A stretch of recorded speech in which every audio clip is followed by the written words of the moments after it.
मेरे प्यारे बच्चों, मैं संत कुमार त्रिपाठी आज हिंदी विषय पर कुछ चर्चा करना चाहता हूँ, क्योंकि जितनी प्रतियोगिताएं परीक्षाएं होती हैं सब में कहीं कहीं हिंदी का महत्वपूर्ण योगदान होता है।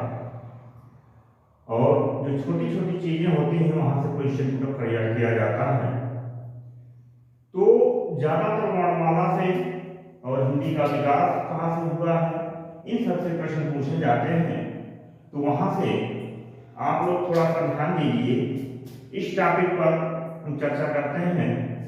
तो हिंदी का विकास किस प्रकार से होता है, कैसे कैसे उसमें वो आगे बढ़ता है, कहाँ से हिंदी उत्पन्न हुआ, इस पर चर्चा करते हैं।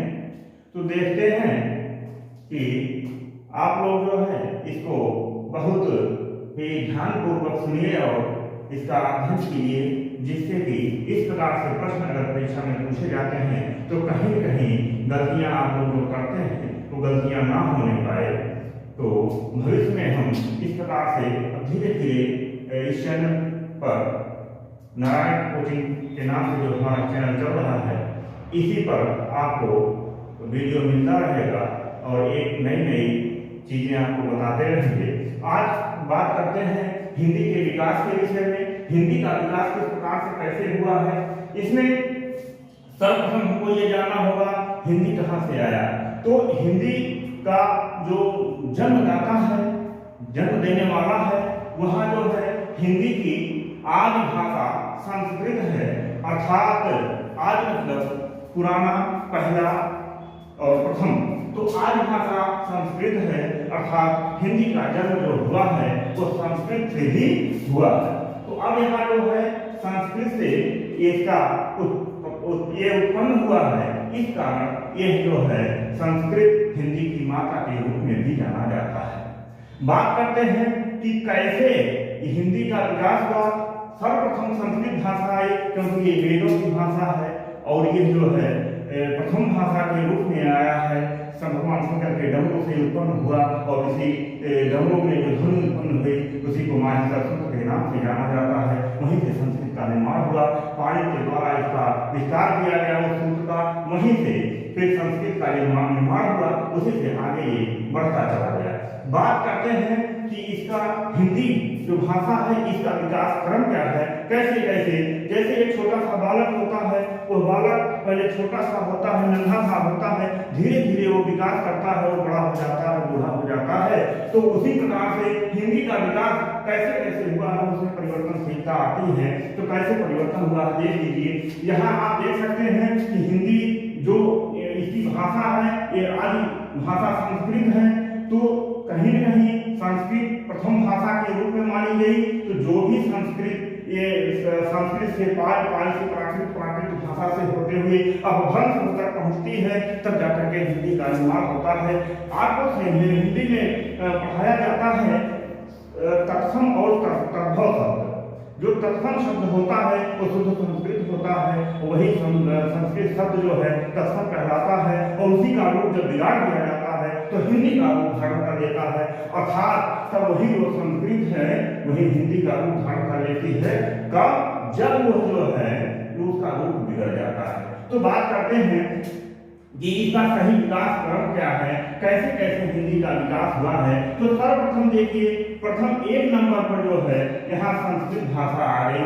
संस्कृत पहली भाषा हो गई। संस्कृत का जब उसमें परिवर्तन हुआ, विकास हुआ, तो दूसरी भाषा के रूप में यहाँ पाली में परिवर्तित हो गया। और पाली के बाद जो है यहाँ प्राकृतिक भाषा में कन्वर्ट हुआ और जो प्राकृतिक भाषा है ये तीसरी भाषा के रूप में आई। उसके बाद फिर अपभ्रंश हुआ। अपभ्रंश का अर्थ जो है समझना थोड़ा सा कठिन हो जाता है, क्योंकि बच्चे जो है जान नहीं पाते हैं कि अपभ्रंश मतलब क्या होता है। अपभ्रंश का अर्थ होता है टूटना, बिखरना। अर्थात जो भी चीजें हैं जब टूट जाती हैं, बिखर जाती हैं, तो कहीं कहीं वही अपभ्रंश कहलाता है। जैसा कि सोशल साइंस में बताया जाता है कि चट्टानों का अपभ्रंश हो गया, चट्टानें टूट गई, तो वही अपभ्रंश मतलब टूटना, बिखरना। तो यहाँ अपभ्रंश अर्थात प्राकृत भाषा जो हमारी है उस प्राकृत भाषा को जब तोड़ा गया, वो टूटी, तो यहाँ अपभ्रंश हुआ, अपभ्रंश से अवहट्ट हो गया, क्योंकि इसका दूसरा रूप अवहट्ट है। कहीं कहीं पर अवहट्ट मिलता है और कहीं कहीं पर इसे छोड़ दिया जाता है, लेकिन जब विकास क्रम की बात आ जाती है तो विकास क्रम में अवहट्ट भी रहता है, क्योंकि जब ये जो बिगड़ा हुआ रूप है उसका अनबिगड़ा हुआ जो रूप होता है तो अवहट्ट हो जाता है। और जब ये 5वें क्रम के बाद ये 7वें क्रम पर जाता है तो 7वां क्रम जो है अपने आप में प्राचीन हो जाता है। प्राचीन हिंदी कह लीजिए या प्रारंभिक हिंदी कह लीजिए, तब हिंदी का निर्माण होता है। अर्थात ये जो प्रश्न आता है, यह प्रश्न बार बार परीक्षाओं में पूछा जाता है। प्रतियोगी परीक्षाओं में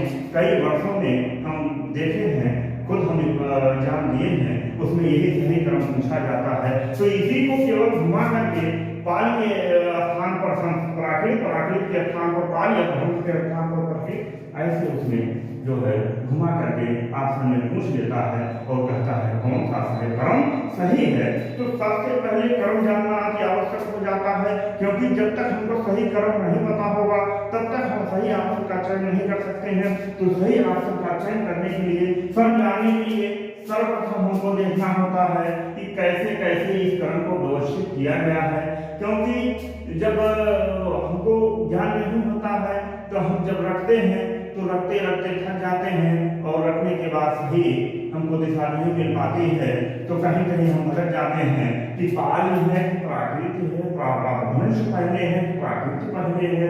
तो इसी 2-3 चीजों में हम करते हैं क्योंकि क्रम हम गलत कर देते हैं, और जब क्रम गलत हो जाता है तो कहीं कहीं हमारा ऑप्शन गलत हो जाता है, हमको हमारा अंक को काट दिया जाता है। इसको याद करने के लिए हम आपको एक सीधा सा तरीका बताना चाहते हैं जिससे कि आप आसानी से लिख सकते हैं। जैसे देखिए हम यहाँ ऊपर सीरियल डाल दिए हैं, क्रम संख्या संस्कृत पर 1, पाली पर 2, प्राकृत पर 3 और अपभ्रंश पर 4 तथा देख लीजिए अब अवहट्ट पर 5 और जो हमारी प्रारंभिक हिंदी है या जो प्राचीन हिंदी है उस पर 6। अर्थात ये 6 भागों में क्रम में व्यवस्थित होता है। इस व्यवस्थित क्रम को करने के लिए हम एक छोटा सा ट्रिक के माध्यम से आपको समझाते हैं जिससे कि आप लोग सही से उसको जान सकिए, समझ सकिए और कम समय में याद कर सकिए, क्योंकि याद करना ही कठिन हो जाता है। जब ट्रिक माध्यम अगर मिल जाता है तो ट्रिक से कहीं कहीं चीजें आसानी से हम याद कर सकते हैं और दिक्कत नहीं होती है। तो देख लीजिए हम इसमें थोड़ा सा परिवर्तन केवल किए हैं, उसी पर ध्यान दे लीजिए आप। पहला जो 1 नंबर पर है ये संस्कृत है, इसको हम अंग्रेजी वर्णमाला के अनुसार जो है हम उस वर्ण को हम यहाँ पर व्यवस्थित किए हैं जो कि इंग्लिश से लिया गया है। तो संस्कृत यस से संस्कृत, पी से पाल, पी से प्राकृत, अपभ्रंश ए से, अवहट्ट ए से और प्रारंभिक हिंदी या प्राचीन हिंदी पी। हम ये जो है ट्रिक के रूप में यहाँ पर नाम लिख दिए हैं, जो कि ट्रिक के जरिए हम इसको आसानी से निकाल सकते हैं। तो अब हमको याद क्या करना है, yes P P A A P, इतना जो है एक कोड भाषा में हम याद कर लेते हैं तो हमारा सही क्रम जो है कभी गलत नहीं हो सकता है। अगर इतना याद नहीं कर पाते हैं, कुछ बच्चे होते हैं कि इसमें भी भटक जाते हैं, तो उसके लिए हम एक छोटा सा दूसरा ट्रिक आप लोगों को बता देते हैं जिससे कि कहीं कहीं आप उसको आसानी से देख सकिए और समझ सकिए। तो देख लीजिए पहला आपका है यस, दूसरा है पी और पी, तो पी का स्क्वायर हम कर दे रहे हैं, यस पी स्क्वायर, उसके बाद 2 ए है, ए स्क्वायर पी। अब यहाँ जो है जैसे आप देखते हैं गणित के सूत्र a प्लस b का होल स्क्वायर बराबर a square plus b square plus 2ab। तो यहाँ जो आप देख रहे हैं तो उसी सूत्र के अकॉर्डिंग हम कर दिए हैं yes p square a square p। अब यहाँ जो है इतना अगर आप याद कर लेते हैं तो कहीं कहीं भूलेंगे नहीं, क्योंकि ये ट्रिक छोटा सा ट्रिक आपको बहुत काम आने वाला है। अब इसमें हम और शार्ट करना चाहते हैं, उसको देख लीजिए। क्यों? क्योंकि ये देखिए अभी याद करने में और आसानी हो जाएगी। पहला जो यस हमारा है, जो पहला यस हमारा है यह संस्कृत है। संस्कृत सभी भाषाओं की जननी मानी गई है, केवल हिंदी की नहीं, अपितु सभी भाषाओं की जननी संस्कृत मानी गई, क्योंकि सभी भाषाएं जो उत्पन्न हुई है वो संस्कृत से ही उत्पन्न हुई है। तो प्रथम भाषा आपका हो गया यह संस्कृत, और अंतिम भाषा अंत में जो आपका निर्माण हुआ, क्योंकि हिंदी का विकास यहाँ हेडिंग है, तो अंतिम में हिंदी का विकास क्या हुआ, अंतिम जो आपका क्रम है वो क्रम पी है। तो पी जो है प्राकृतिक या आपका प्राचीन हिंदी के रूप में जाना जाता है। अब पहला और दूसरा जो अक्षर आपको याद हो गए होंगे, इसमें दो राय नहीं है, क्योंकि पहला संस्कृत होता है, इससे सभी भाषाओं की जननी है, तो आदि भाषा जो हमारी है वो संस्कृत है, तो आदि में आदि मतलब पहले होता है, तो यहाँ संस्कृत हो गया। अंत में जो है हिंदी है, तो पी हो गया। ये दोनों को काट दिए हम। अब बीच में केवल बच गया पी स्क्वायर ए स्क्वायर। अब यहाँ हम देखते हैं पी में एक पाली है, एक प्राकृत है, एक जो है अपभ्रंश है।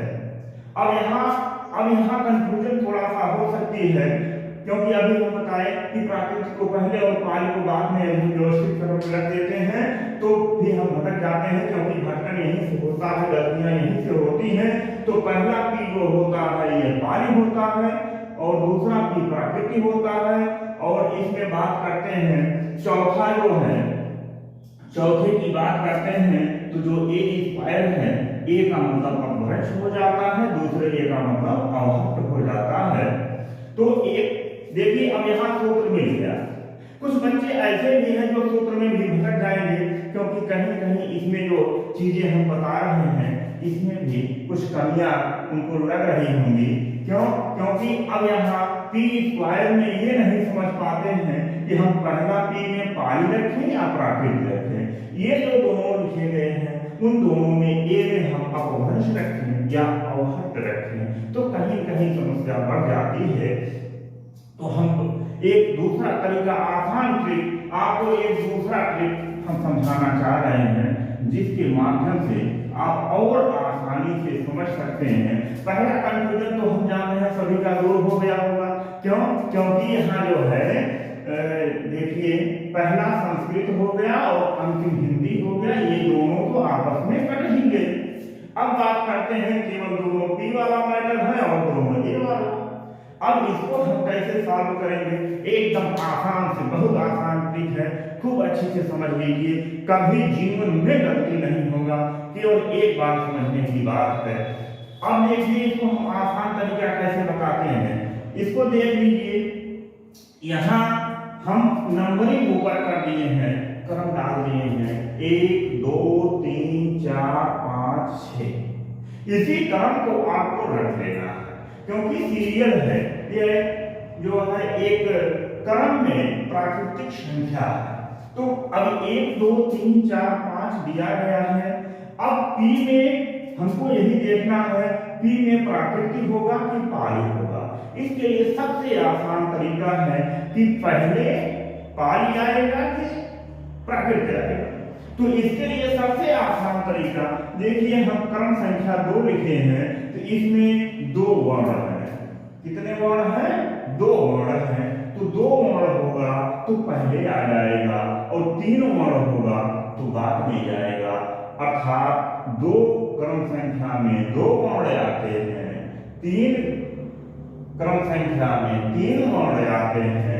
तो पहला पी जो है 2 वर्ण का होगा, तीसरा पी 3 वर्ण का होगा।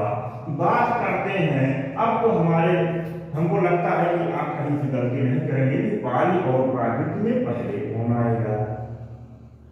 जो सबसे छोटा वो पहले, जो सबसे बड़ा हो बाद में। तो 2 वर्ण वाला पहले आ गया और 3 वर्ण वाला बाद में आ गया। बात करते हैं अपभ्रंश और अवहट्ट में, वही चीजें हम फिर लागू कर देते हैं कि यहाँ क्रम संख्या 4 डाला गया है। तो अपभ्रंश में कितने वर्ण हैं? 4। अब इसमें 4 वर्ण होने की वजह से ये क्रम संख्या 4 पर आ गया है। अवहट्ट में कितने हैं?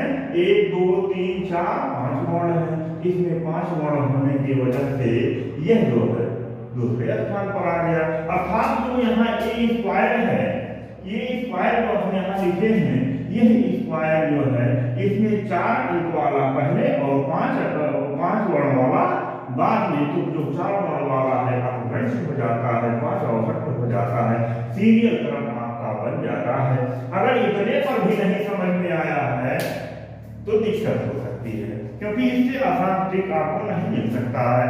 फिर भी अगर नहीं समझ में आता है तो एक बार हम पुनः बताना चाहेंगे, एक और तरीका हमसे ले लीजिए जिससे कि कभी वो गलती न कर सके, हर प्रकार के बच्चे इसको सॉल्व कर सकें। जिसको कुछ नहीं आता है, वो हिंदी नहीं पढ़ना जानता है, तो भी वो इस प्रश्न को हल कर सकता है।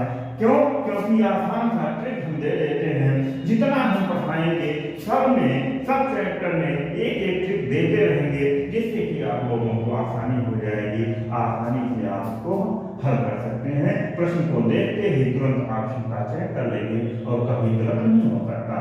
देखिए, अभी हम आपको बताए हैं कि यहाँ जो पढ़ना है वो संस्कृत है और अंतिम वाला हिंदी है। ये तो दोनों आपस में जान जाते हैं, क्योंकि आगे में संस्कृत ही हुआ है भाषा और अंत में हिंदी का विकास करने के लिए हिंदी, दोनों हट गए। अब आपको क्रम देखना है। अगर ये सूत्र भी नहीं याद होता है कि ये है, पी है, क्या है, कैसे है, पता नहीं सर कैसे बता दी, समझ में नहीं आता है, सूत्र भूल गए पहुंचने के बाद, क्योंकि परीक्षा में प्रेशर हो जाता है, जो चीजें याद होती हैं वो भी भूल जाती हैं। तो कहीं कहीं इस चीज पर फोकस करने की जरूरत है। हम आने वाले वीडियो में बार बार आपको बताएंगे कि कैसे प्रश्नों को हल किया जाता है, कैसे ऑप्शन दिए जाते हैं, हम क्वेश्चन भी देंगे, ऑप्शन भी देंगे और हल भी करेंगे। आप लोग जो भी चैनल सब्सक्राइब नहीं किए हैं वो उसको सब्सक्राइब कर लें और बेल आइकन प्रेस कर लें, जिससे कि उनको आने वाली नेक्स्ट वीडियो हमेशा मिलता रहे। बात करते हैं दूसरा एकदम सरल तरीका, आपको हम बता देते हैं कि एकदम कुछ नहीं, कोई सूत्र नहीं, जितना है सब खत्म कर दीजिए। यहाँ पूरा जितना है इससे कोई मतलब नहीं है, सारे सूत्र हम खत्म कर दे रहे हैं। अब बात हम सीधा सीधा आपको बता रहे हैं कि कैसे कर्म को व्यवस्थित करना है। जिस जो हिंदी नहीं पढ़ पाता वो भी कर्म कर सकता है। कैसे? देखिए, संस्कृत पहला और हिंदी दोनों हट गया, अब केवल यही 4 बचे हुए हैं क्रम में। तो एक पाल है, दूसरा प्राकृत है, तीसरा अपभ्रंश है, चौथा अवभट्ट है। तो बात करते हैं पाल में कितने वर्ण? 2, प्राकृत में कितने वर्ण? 3, अपभ्रंश में कितने वर्ण? 4, अवभट्ट में कितने वर्ण? 5। अब यहाँ क्रम देख लीजिए, 2, 3, 4, 5 ऐसे वर्णों को गिन लीजिए। जिसमें 2 है वो दूसरे स्थान पर, जिसमें 3 है वो तीसरे स्थान पर, जिसमें 4 है तो चौथे स्थान पर, जिसमें 5 वर्ण है उसमें 5वें स्थान पर। ऐसे अपने आप रख दीजिए, जीवन में नहीं गलत होना है। इससे आसान तरीका अब नहीं हो सकता है। कोई कितना भी बता दे, लेकिन यह जो है इस तरीका आपको नहीं बता सकता है कि एकदम वर्णों केवल गिन लेना है कि कई वर्ण है। 1, 2 तो दूसरे स्थान पर, 1, 2, 3 तो तीसरे स्थान पर, 1, 2, 3, 4 चौथे स्थान पर, 1, 2, 3, 4, 5 छठे स्थान पर। सीधा सीरियल क्रम अब आप लोग जीवन में नहीं भूलेंगे, ऐसा हम आशा करते हैं। और इसको वीडियो को 1 बार 2 बार 3 बार आप लोग जब कई बार देखेंगे तो कहीं कहीं वो चीजें दिमाग में बैठ जाएंगी। जो चीजें दिमाग में बैठ जाती हैं कभी निकलती नहीं है। देखिए, कुछ बिंदु हम इसमें 3-4 बिंदु और आपको दे रहे हैं, जिससे उस बिंदु को भी आप चयन कर सकते हैं और उसमें जो है उसमें देख सकते हैं, जिससे कि दिक्कत नहीं होगी। तो बात करते हैं, यहाँ देख लीजिए, बिंदु दिया गया है। मुख्य बिंदु के रूप में हम यहाँ कुछ बिंदु दिए हैं। पहला है हिंदी 3000 भाषाओं में एक भाषा है। भाषाएं बहुत है, भाषा पर एक दिन चर्चा करेंगे कि कैसे कैसे भाषा, कौन कौन भाषा कहाँ कहाँ कैसे कैसे बोली जाती है, भाषाएं कितनी होती हैं, इसका विकास कैसे हुआ है, बोलियां क्या होती हैं, इसके विषय में हम चर्चा करेंगे। बात करते हैं 3000 से अधिक भाषाएं हैं, तो यह एक भाषा जिसमें हिंदी का नाम भी आता है, जो महत्वपूर्ण भाषा हमारी महत्वपूर्ण भाषा है। अभी हम आने वाले वीडियो में बताएंगे कि मातृभाषा क्या होती है, राजभाषा क्या होती है। तो कहीं कहीं हम उसमें भटक जाते हैं कि राष्ट्रभाषा, मातृभाषा और राजभाषा में कंफ्यूजन हो जाता है। उसके लिए वीडियो अपलोड करेंगे। देखिए, अवभट्ट, आप अपभ्रंश की विपरीत रूप है। अभी हम देखिए ऊपर बताए हैं कि जो अपभ्रंश है, यह अपभ्रंश क्या है, यह विकृत रूप है। विकृत मतलब बिगड़ा हुआ अर्थात टूटा हुआ। अभी हम ऊपर आपको बताए हैं कि जब वही टूट जाता है तो वही अवहट्ट कहलाता है। अपभ्रंश मतलब टूटना, अवहट्ट उस टूटे हुए भाग को विकृत में बदल देना अर्थात वह और बिगड़ जाना, वही जो है अवहट्ट कहलाता है। बात करते हैं अगले बिंदु को कि तो अपभ्रंश भाषा का विकास जो है, यहाँ कभी कभी सन पूछ लिया जाता है 500 ईस्वी से लेकर के 1000 ईस्वी के मध्य माना जाता है। कभी कभी यहाँ सदी पूछ लेते हैं तो सदी के लिए आप 8वीं से लेकर के 13वीं सदी तक ये माना गया है कि यहाँ पर हिंदी का अपभ्रंश हुआ अर्थात वो टूटा तब जाकर के हिंदी बना।